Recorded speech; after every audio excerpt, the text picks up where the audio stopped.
Welcome to Geocache Adventures, the podcast where we explore everything geocaching. I'm your host, Shadow Dragon 1. I love geocaching. If you're listening to this, you probably love it too. If you enjoy the podcast, consider sharing it with somebody that you think would love it. You can also follow the podcast on Instagram and Facebook, and there's a Facebook group as well, so you can join in the fun and share your adventures. There's also a Patreon page that you can join and unlock exclusive content. Hey everybody, sorry my voice is a little blah. I had a lot of allergy issues, so sounds a little rough. I'm sorry. This episode, I thought it would be fun to honor fellow geocacher and friend Scott GSM times 2. He's been on the podcast several times. He is the coordinator of the Route 66 Adventure Lab series, and recently he has had the chance to geocache Route 66. And I thought it would be a fun way to honor his hard work and effort by coordinating that Adventure Lab series, thank him for his continual support of the podcast, and also celebrate his Route 66 geocaching journey by posting the original interview that him and I did on the Route 66 Lab Cache series. This was originally recorded in season 2. It was episode 17 of season 2. It was a really great interview that I think is still very relevant. It has a lot of great information. Some of you may be familiar with Route 66 Adventure Lab series. This may be new to some of you though. So check it out. And if you have a chance to cache any of the Route 66 Adventure Labs in your area, I recommend you go do it. A lot of effort was put into this stuff. I hope you enjoy the podcast. Hello, everybody. Amy Shadow Dragon 1 here, and I am with fellow geocacher Scott Miller. Scott has been with us once before, refreshing the game board, episode 9 of season 2. Thank you so much for joining us again, Scott. Oh my goodness, it's my pleasure, Amy. Thank you for inviting me. I'm super excited to be talking about what we're going to talk about today. I am too. I'm looking forward to this. So, to start off, I normally ask everybody how they got started geocaching, but you have told us that story before. So I'm going to encourage listeners to go listen to that back in episode 9. But one thing that I did not ask you last time is, what is your geocaching name? Geocaching name is, it looks like GSM X2, but it's actually GSM times 2. Times 2. Because my wife and I have the same initials. Oh, hey, there you go. Yep. Nice. Have your stats changed at all since you've joined us last? It did. Yesterday, I climbed up a pile of scree that they call Magoo Rock and got a geocache up there that's been sitting there since before I started geocaching in 2004. And it's been taunting me. And I got up there yesterday with my friend ShareBear64 to claim, and after a 25-minute search, got to claim find number 25,000. Oh, congratulations. Thank you very much. It was a very satisfying experience. Sounds like it. Nice. Wow. Sounds kind of like an epic find for 25,000 right there. Epic is exactly the word I use. Nice. Okay, so today you're going to tell us about the fairly new, to my understanding, fairly new historic Route 66 Adventure Lab series that you have had a hand in helping build, along with some other geocachers. So for starters, for anybody who may not be familiar with an Adventure Lab, can you kind of just give us a brief description of what that is? An Adventure Lab. And I'm going to kind of use the new updated wording that GCHQ is using. Adventure Lab is the app that people use to play adventures. Adventures are a extension of geocaching where people are given a certain amount, very rare to actually have them, and they can go out, and it's kind of like I equate it to linking 5 or 10 virtuals together. So you'll go out, if there's geofencing in place, so you go out location based, you get to an area, and you ask a question about the area or something along those lines. And you just do this, and every time you get to a different location, you get credit for you get a smiley. You get a smiley. So depending on the number of points in the adventure, you Locations. can Let's use get the word location. 5 to 10 fines per an adventure. Yes, you do. So what is the historic Route 66 series that I keep seeing all over Facebook? And actually goes through your state. It does. We have put together 93 different adventures extending the entire length of historic Route 66, and that's 2,448 miles from Chicago to Santa Monica, California, and it's been an exciting adventure. So do you have one in Chicago and one in Santa Monica? They are the entire length. Yes, the entire length. Chicago, and the last one ends at the Santa Monica Pier. So 93 all across historic Route 66 from Chicago to Santa Monica. How did this come about? Like who came up with this idea? Well, I'm going to give credit to KC11, who's out of Chicago. And he originally had the idea he had these friends who had adventure credits available and didn't know where to use them. So he thought, hey, let's go ahead and link the Lincoln Highway, which is the first designated route across America. Mm-hmm. Let's link the Lincoln Highway through Illinois from one end to the other.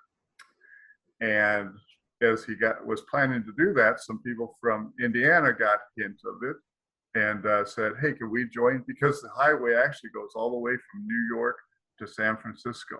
Mm-hmm. Somewhere along the line, Gear Guru over at GCHQ got wind of it and got in touch with KC11 and said, hey, we'd be interested in supporting this. And it just grew, and suddenly now the Lincoln Highway has adventures all the way from New York to San Francisco.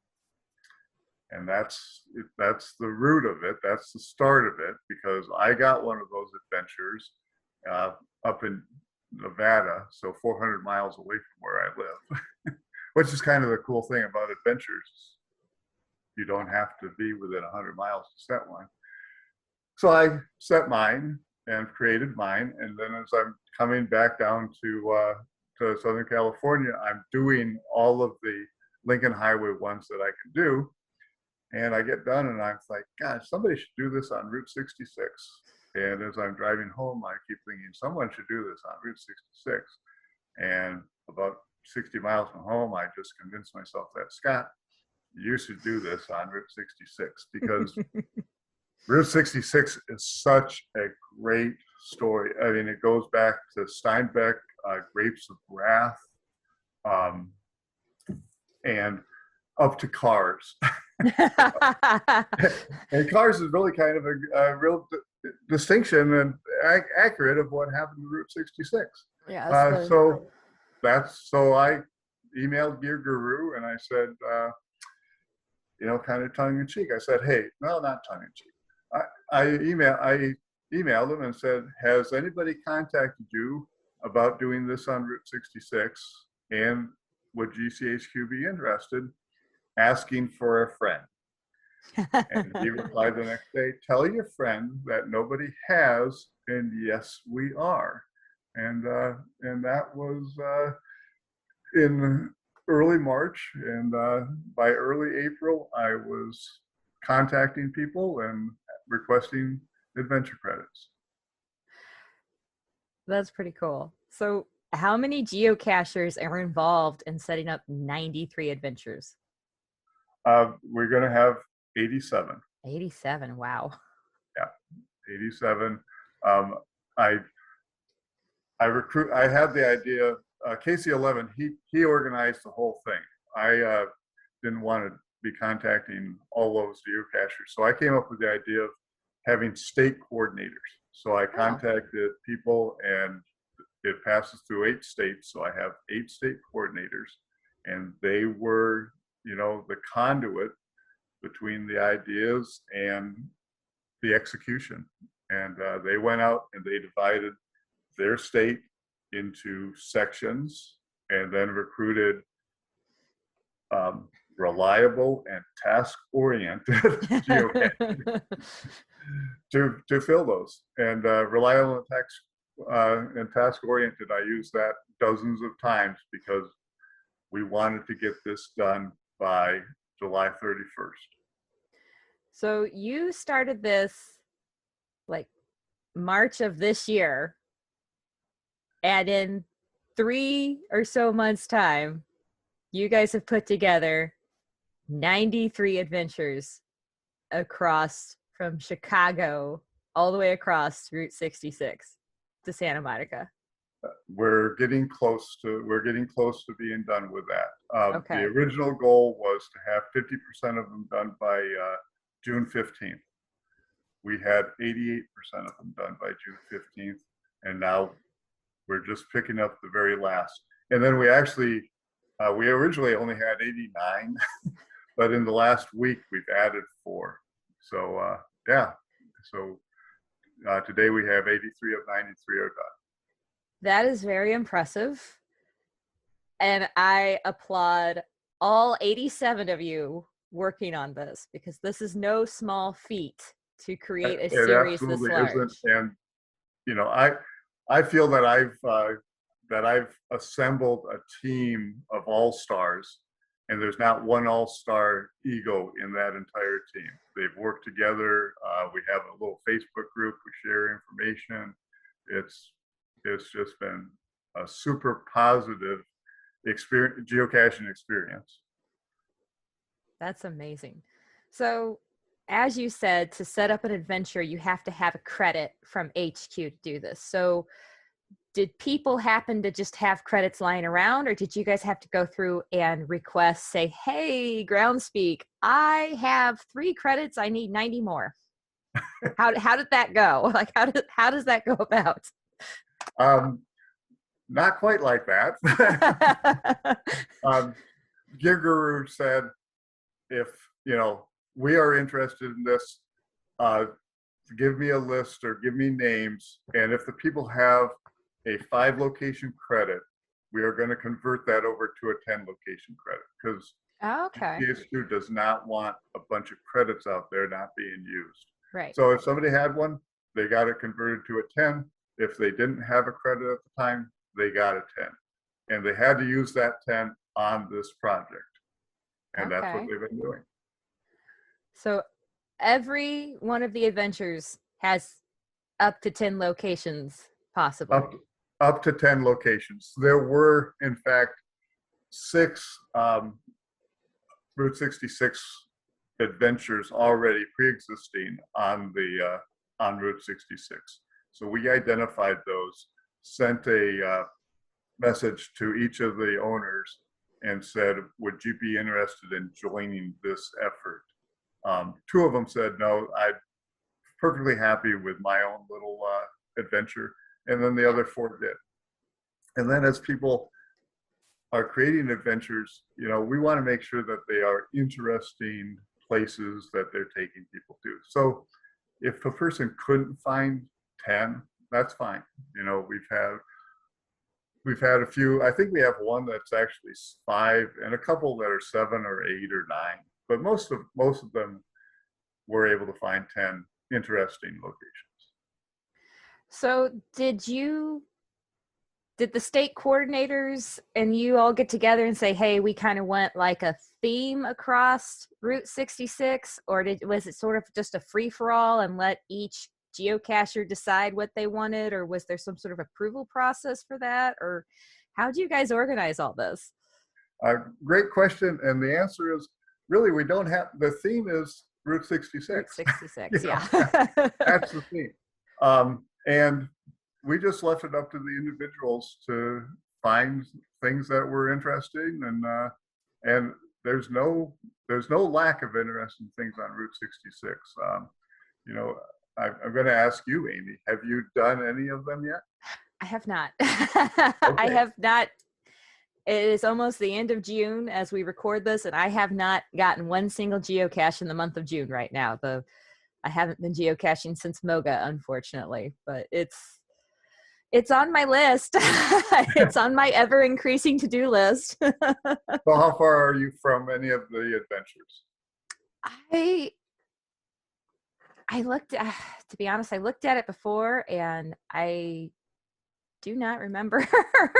I think there's a couple like not right near me, but I think there's some within a few hours or a day trip or so. Okay. Well, hopefully, and I have to, I know that you, like I, have a Muggle husband.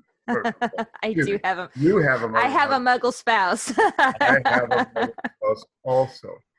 My Muggle spouse has become so interested in this that she is saying we have to do some of this. So at some point after the desert cools down a bit, we are going to go out and we're going to do all of them in Arizona and all of them in New Mexico. Oh, that's So awesome. I think your Muggle spouse may be interested. If he likes history, if he likes traveling, and there's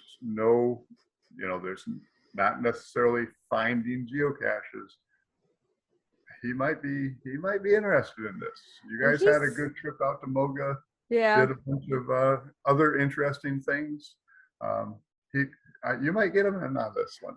He's usually a bit more apt to do something like a virtual or an adventure lab because it takes us to a place versus just going to find a pill bottle or a Tupperware container and some brush.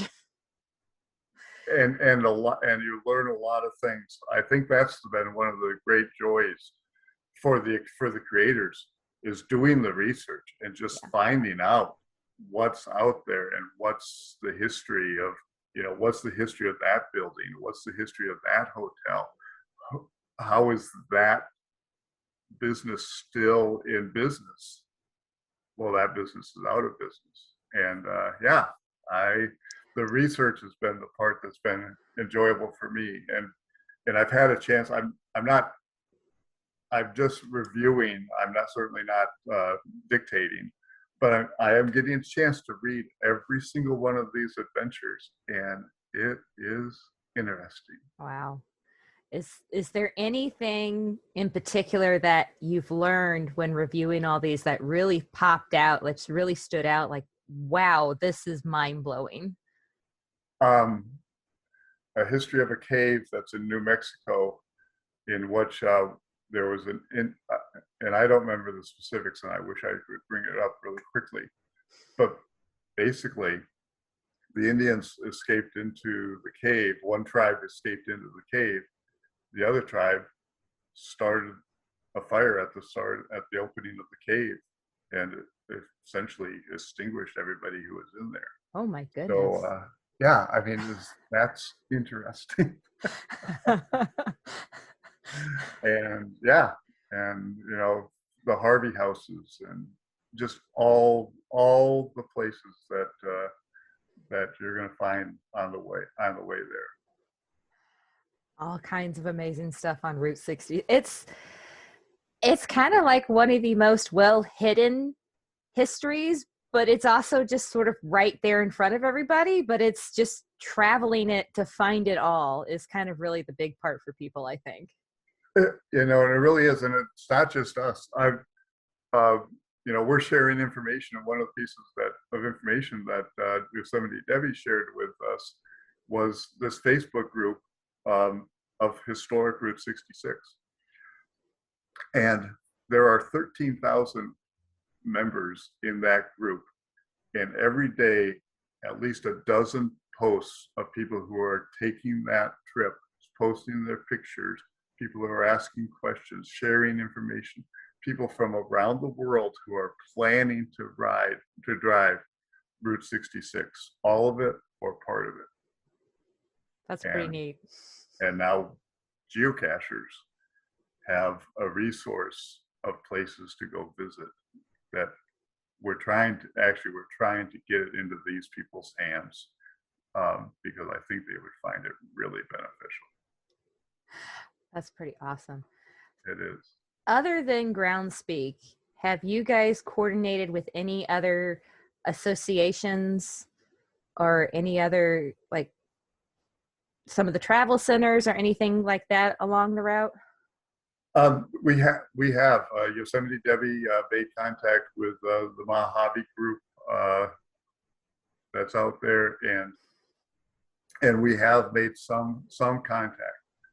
I'm really hoping that we can make more. You know, if we had a threefold pamphlet that we could take into the visitor centers that would explain, you know, what an adventure is, what the app is, how to load it, how to use it, that would be very beneficial for us. That doesn't exist right now. When it does, it'll be spectacular. I was out last week with a friend who was doing one out in the Mojave Desert, and we were just checking on the locations, and you know, I was kind of beta testing it without it actually being without it being active right now. Okay. As we're doing that, we stop for lunch, run into two people who are saying, "Hey, we're doing this, and there's a roadblock there, and we can't get by. We keep coming here, and we can't get by." And I was able to say, no, actually, Route 66, go under the freeway, turn left after the entrance, and Route 66, you can take it all the way. There's no interruptions between here and Santa Monica. And that was cool. Ran into another at the Baghdad Inn, which is an iconic place for French people, because there's a French or from people from Europe, because there's a restaurant featured in one of the very popular movies, and people stopped there all the time. And there were three families, all related, in three different cars, and that's what they were doing. They were traveling Route 66, and in the next 3 days, they were going to finish the 160 miles or whatever it was going to take for them to finish. And I would have loved to have handed them a threefold brochure, because it's a little hard for me to explain the whole process. Yeah. You know, in an elevator talk, I can't do it in an elevator talk without a little brochure.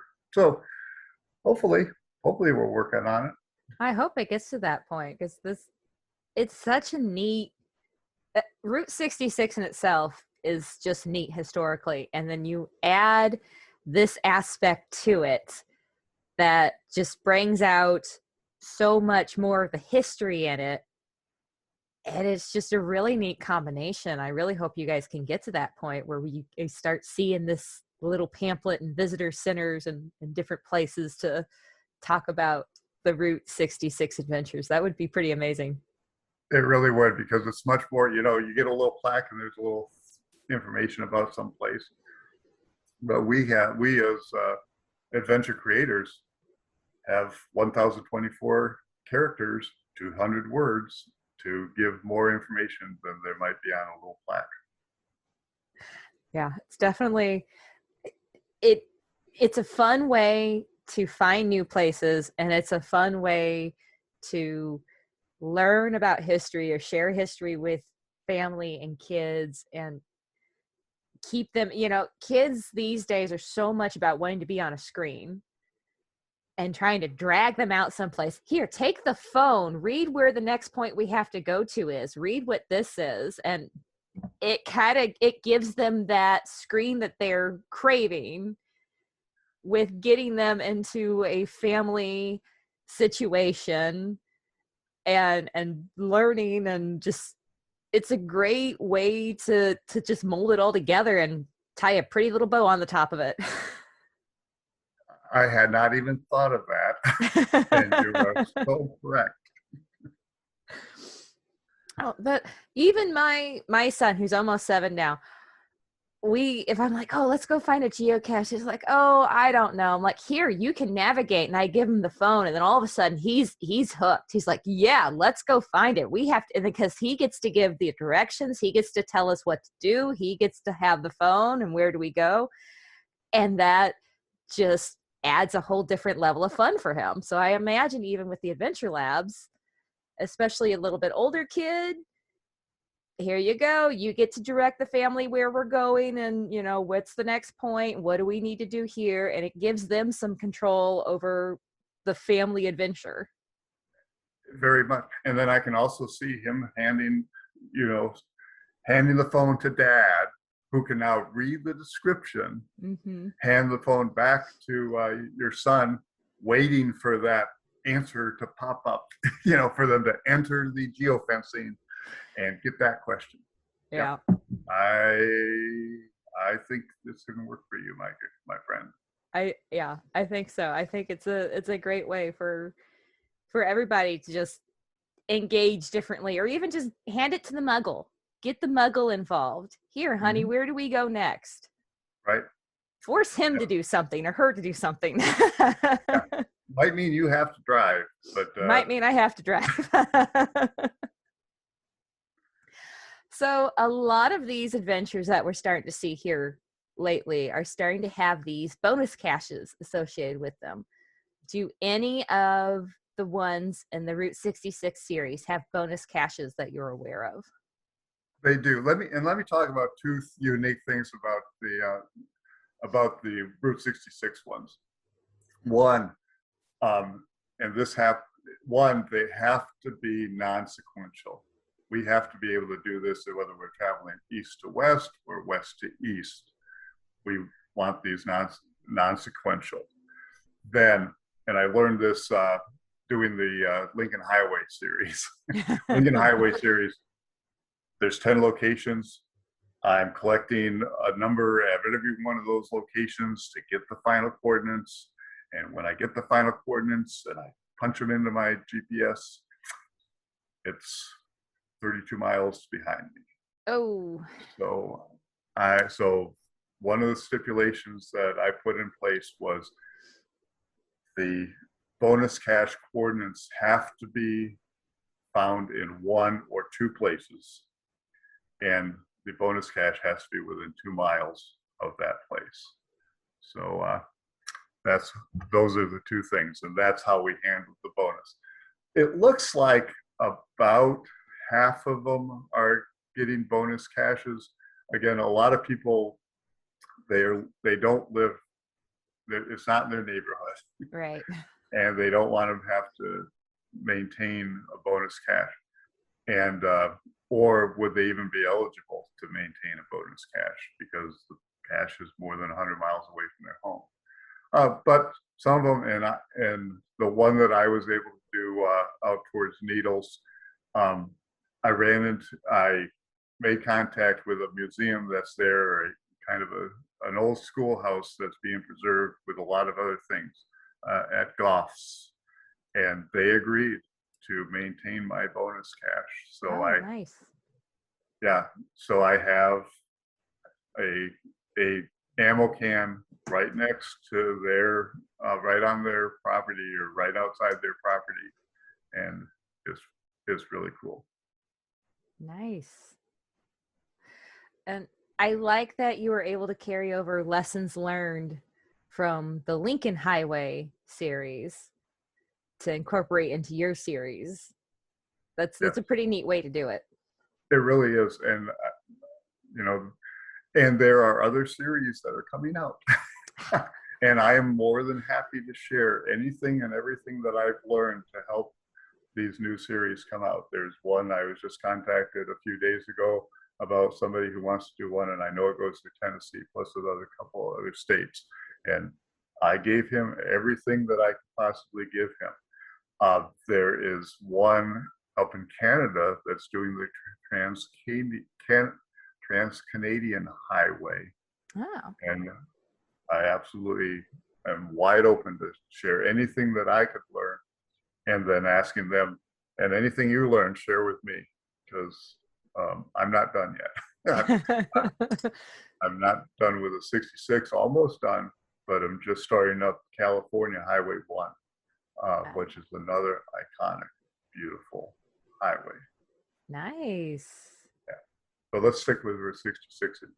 you can interview me after, So, after. yeah, when that one I comes will, out, you let me know. I will do that. So far, we only have like 7 of the 53 are public already. Got a little work to go on that one. We do.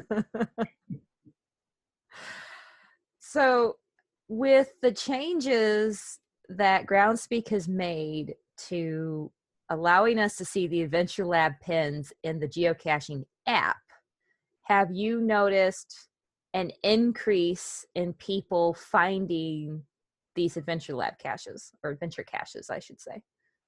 As the organizer, I don't have access to that kind of information. I could go through and see, click on them and look and see what the activity is. I will tell you that Gear Guru has told me that they're seeing that there's a lot of activity on these adventures, and there's a lot of positive feedback on these adventures. So Groundspeak or GCHQ continues to be very enthusiastic about these. That's great. And that's because, well, one of the things that GCHQ is trying to do is trying to spread adventures around and not have them just confined to one little area. And something like the Lincoln Highway and Route 66 do that beautifully. Yeah. If you look at Utah, there's not a lot of Nevada. If you look, there's a lot of adventures down in Las Vegas. There's not a lot in the outlying areas, but follow the Lincoln Highway, and there's, I believe, seven or eight of them associated with the Lincoln Highway.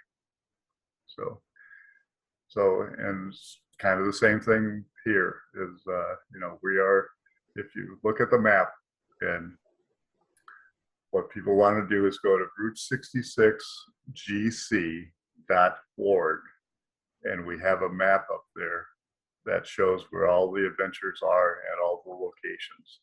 So that's easy to remember, Route 66, GC like in geocaching, and .org like it's an orgasmic experience. Look at and like, wow, that's fantastic. And we will link to that in the show notes to make it easier for listeners to go check out. Thank you very much. And I can't help but notice the awesome Route 66 t-shirt that you have on. Thank you. Yeah, this is our logo, and that's one of the requirements was to join this, to be part of this series. Your adventure has to have certain branding, and this logo, which was created by Scott Burks up in Chicago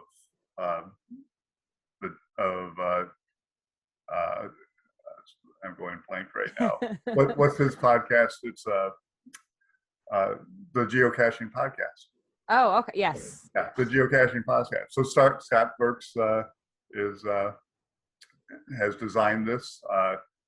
His wife, Shorty Knits, is the Illinois state coordinator. So nice. Yeah. So and these can be purchased by going to that website.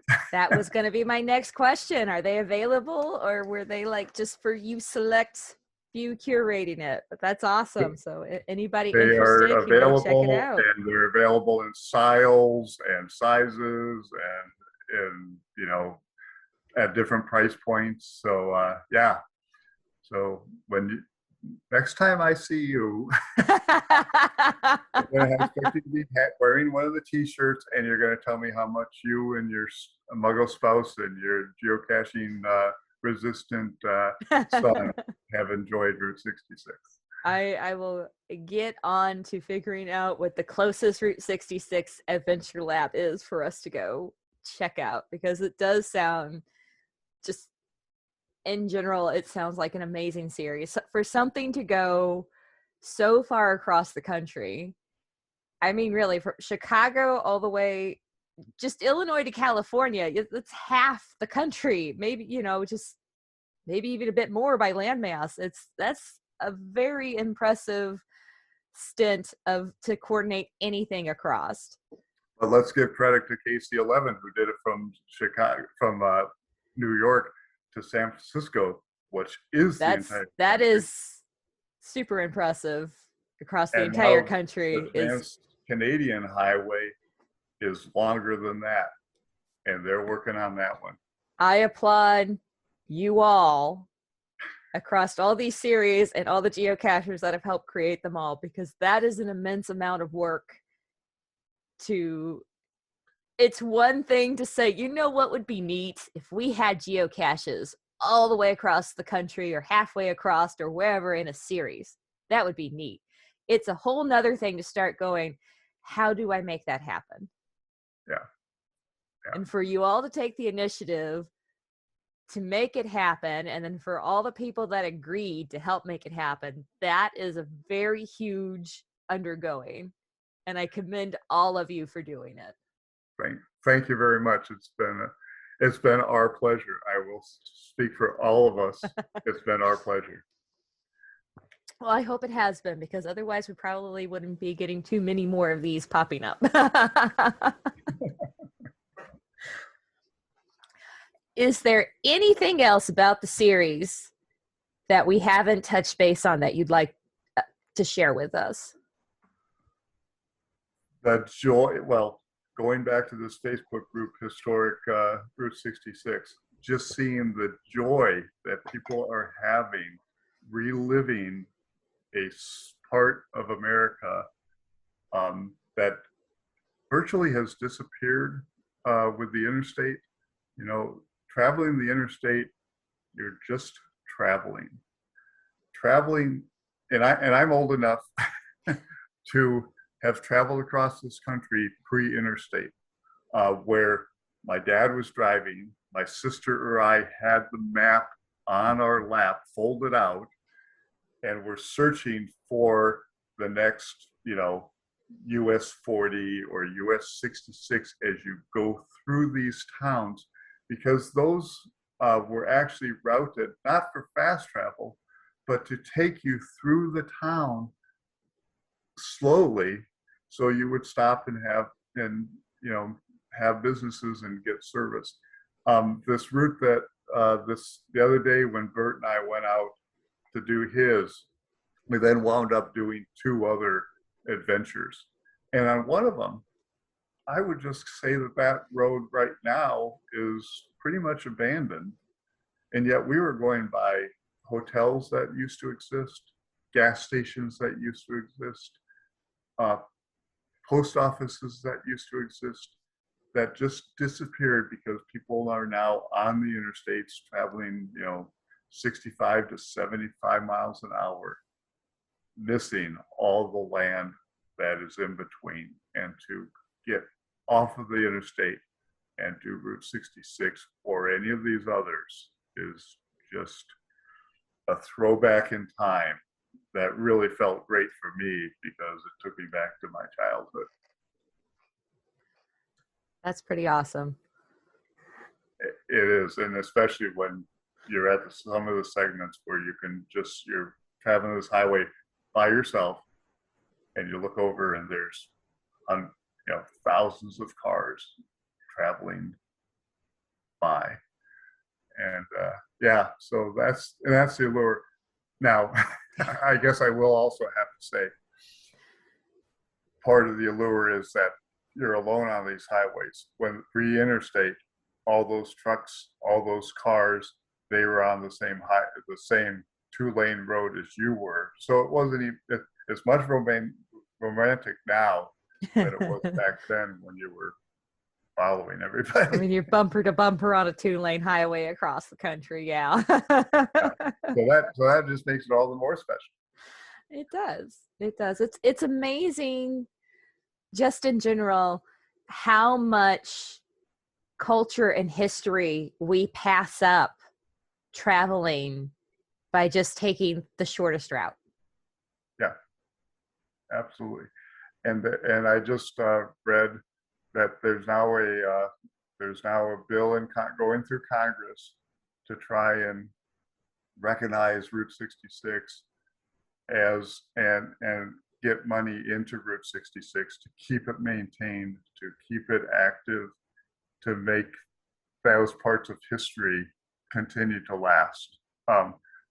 You know, I don't know if you want people to know what date this is recorded, but this is actually recorded the day after Route 66 was decertified in 1985.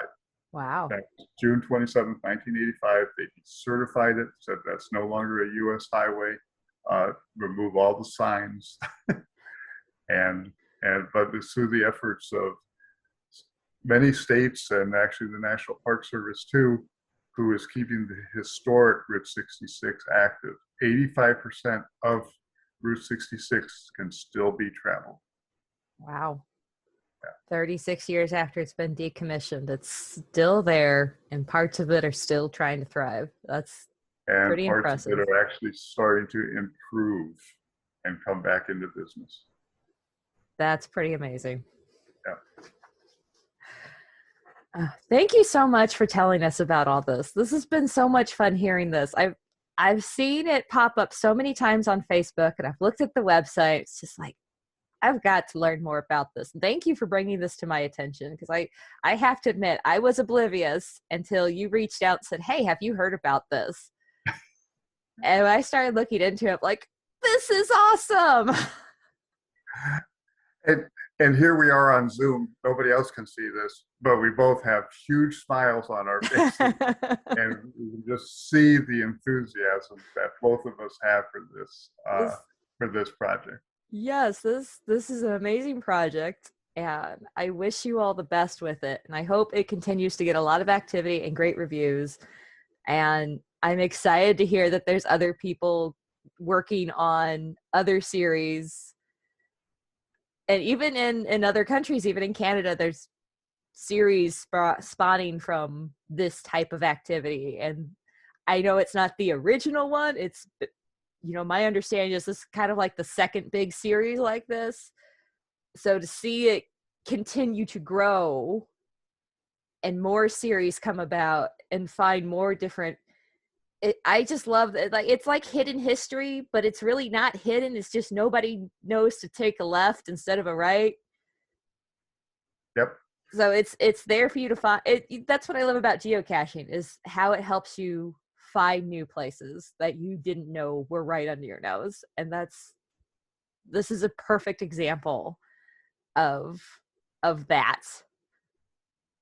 So that's pretty, yeah, I think it's awesome. I absolutely agree. You have hit the nail right on the head, young lady. It's very cool. Warning, this part of the show contains spoilers for the cache that is about to be discussed. So you're going to have to remind me, did you send, it's been a crazy week, did you send me a cache for a cache highlight? I did not, but Okay. I have one in mind. You have, perfect. But you're going to have to give me just a second to get to it. I can do that. Like, oh. The cache is called Route 66 Adventure Needles to Geoff's Bonus Cache. Cache code GC995KP. Difficulty rating 1.5. Terrain rating 1.5. The description reads, I want to thank the Mojave Desert Heritage and Cultural Association for allowing me to place this geocache here and for agreeing to maintain it for me. Without their gracious assistance, the bonus cache would not have been possible. This is the bonus cache for the historic Route 66 Adventure Needles to Geoff's, California. The geocache is in plain sight. It is not necessary to enter the property to retrieve the geocache. There are 2 ways to get this cache. The first is to visit these 3 locations of the Adventure Lab in any order. 1. Scott's 2 Stamps Miller to get the latitude. 2. Route 66 building to get the longitude. 3. Geoff Cemetery to get the combination to the lock. It is less than a mile drive from Geoff Cemetery to Stout's 2 Stamp Mill. The geocache is between the 2. If you are opposed to doing Adventure Labs, then you may go to the posted coordinates, find the answer to this question, and enter it into certitudes. This will give you the coordinates to the final. What is the last word written on Jean Louis Ford's gravestone?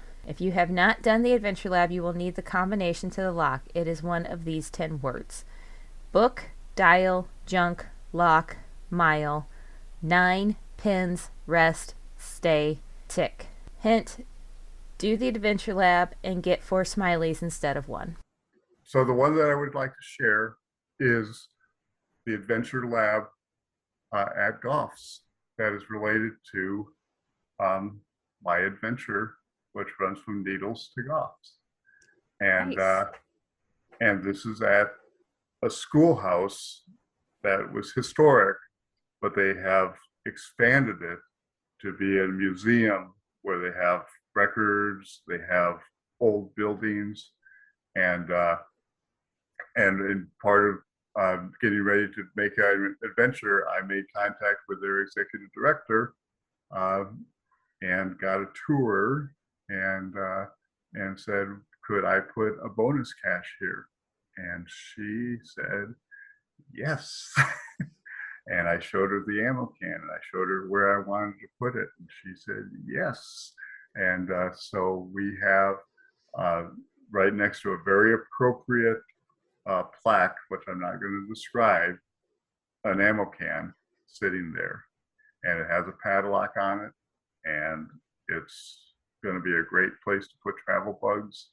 And kind of a nice thing is if you don't want to do adventures, you don't have to do adventures. There's a cemetery nearby, and you could do it kind of as a multi, where you go to the cemetery, gather some information, and that information will also lead you to the final coordinates.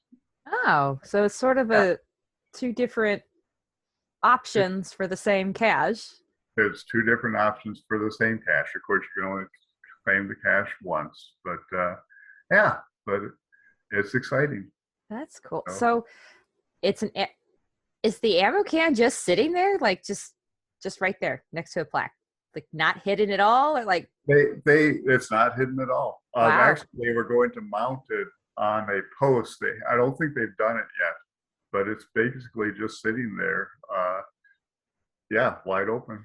And it has, this is a geocache, and I don't think there's a lot of theft in Goff's, and so right now I feel it's pretty secure. If they would mount it on a post, I'd feel really great about that. But but it's there. So is there like a leash on it? Did you like chain it up, or is it's just there?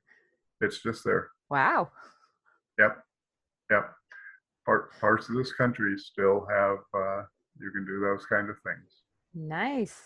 So you said there was a padlock on it. So do you have to get like the combination of the lock to open it? Is that part of it? Or? You do have to get a combination, and that's okay. That's just, I think that's actually right on the cache page. Oh, okay. So it's just a not matter of quite so sneaky. No. You just have to actually read the description. Oh my gosh. Boy, and I'll tell you, I hope that more geocachers get used to taking the time, reading the descriptions when they're doing adventures, instead of just following the arrow and waiting for the answer to pop up. There is so much information in those descriptions that people have researched and written up and tried to make interesting. Read them.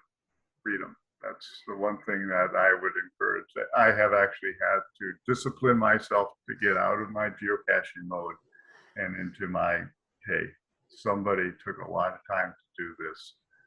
Let's reward them for the effort that they put into it. Yeah, it's easy to just kind of be about getting the smiley and completing the find. And man, that's a lot of words. Do I really want to read through it all? But a lot of work, like you said, has gone into putting that together. And more often than not, you're going to learn something or find something interesting in that description, in all those words that somebody had to type up. So it really is worth taking the time to read it if we can just change our mindset just a little bit. Oh, exactly. Some of the I was hoping, or I wasn't hoping, I was prepared if you asked how long does it take to do these, I would say it takes hours. As far as Depends on steepest incline how is quick of a 35 reader you miles are. long. It's going to take you 28, it's going to take you 45 minutes to drive and then do this. You could probably do this in an hour and a half. I hope you take hours to do this. Stop off these places that are open. It is like cars. Oh, there's a car here. They want to talk. They are anxious to talk. They want to show their pride in what they're doing to keep this active and this piece of American history going. So, yeah, when Bert and I did our 2 adventures, we probably spent 3.5 hours doing one of them. Wow. Yeah. That's pretty cool. It's very cool. And for the record, this is no way in part sponsored by Pixar or the movie Cars, although it is a really good movie, if you ask me. So, yes, it is not sponsored by Cars, but doing this is the reason I watched it for the first time. Nice. Well, Amy, thank you very much for everything that you're doing. You have a fabulous podcast. I look forward every 2 weeks to hearing it come out, whether you're doing your interviews or whether you're, telling about your trip to Moga. You do a great job. Thank you. Well, thank you. I greatly do appreciate that. And thank you so much for taking the time out of your day to tell us all about this. It has been so much fun. Thank you so much. My pleasure. You've been listening to Geocache Adventures with me, Shadow Dragon 1. If you'd like to get in touch, you can reach out to me on Facebook, Instagram, or go to geocacheadventures.org and you can find the information on the contact page. Theme music is by The Travel Bugs. Thanks for listening, and I hope you enjoyed this episode. Have you heard of FTF Magazine? It's the magazine for geocachers. It is full of articles and pictures all submitted by geocachers just like you. I'm a subscriber myself, and I love it. My favorite part is the little snippets on the edges of the articles on all the different pages. Those are my favorites. Just go to ftfgeo.com to check them out and tell them Shadow Dragon 1 sent you.